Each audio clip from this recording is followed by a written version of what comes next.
აბა რამდენმა თქვენგანმა იცით ფორტეპიანოზე, ეგრეთ წოდებულ პიანინოზე დაკვრა. ნიჭს ჭირდება განვითარება.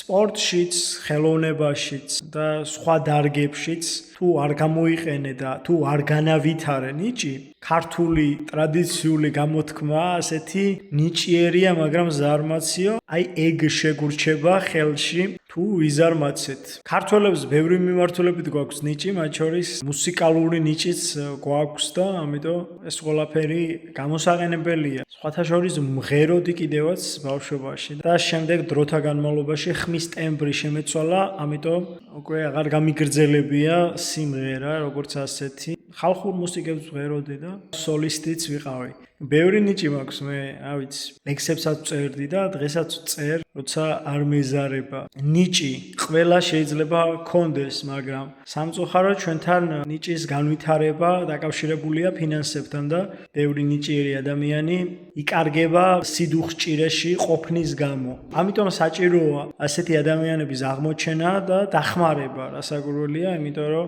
საქართველოში შეიძლება დაიბადოს ისეთი ადამიანი, რომელიც შემდგომში მსოფლიოს გააოცებს და მსოფლიო ახალ ხვიჩა კვარაცხელიას მიიღებს. რასაკვირველია, არა სპორტის დარგში, არამედ სხვა დარგებშიც.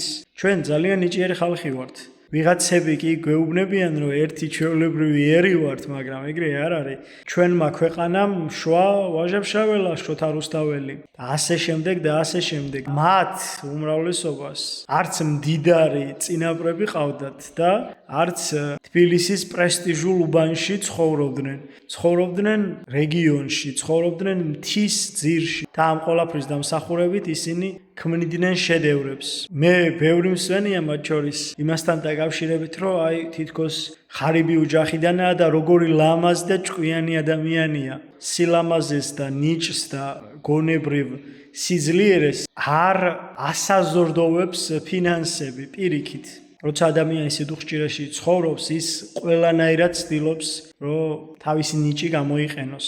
მაგრამ ვინაიდან ქართველები ვართ და ფსიქოლოგიურად ჩვენ ცოტა უცნაური ხალხი ვართ, იმიტომ რომ თუ არ გამოგვივიდა, შეიძლება დეპრესიაში ჩავვარდეთ და ჩვენი გეგმები შეიძლება შევცვალოთ კიდევაც. და ეს ყველაფერი რასაკვირველია სამწუხაროა. ჩვენ ვართ ნიჭიერები, ჩვენ ვართ შრომის მოყვარეები, მაგრამ ამავდროულად ჩვენ ვართ ხშირ შემთხვევაში ზარმაცებიც. ბევრი შრომა არ გვიყვარს, მაგრამ თუ დავიწყებთ შრომას, მას აუცილებლად ბოლომდე მივიყვანთ, რასაკვირველია, თუ ამ ყველაფერს ახლო მომავალში უწერია ასრულება. უფალმა გაგახაროთ და გაგაძლიეროთ, უფალმა კეთილ გზაზე გატაროთ მუდამ, თუ უფალს თხოვ, რომ სხვასაც მიეცი, სხვაც დააპურე და მეც დამაპურე, მატერიალურად თუ სულიერად, ის აუცილებლად შეგისრულებს ამ თხოვნას. სადაც არის სიკეთე, სადაც არის სიმართლე, იქ არის უფალი და სადაც არის უფალი, იქ არის გამარჯვება.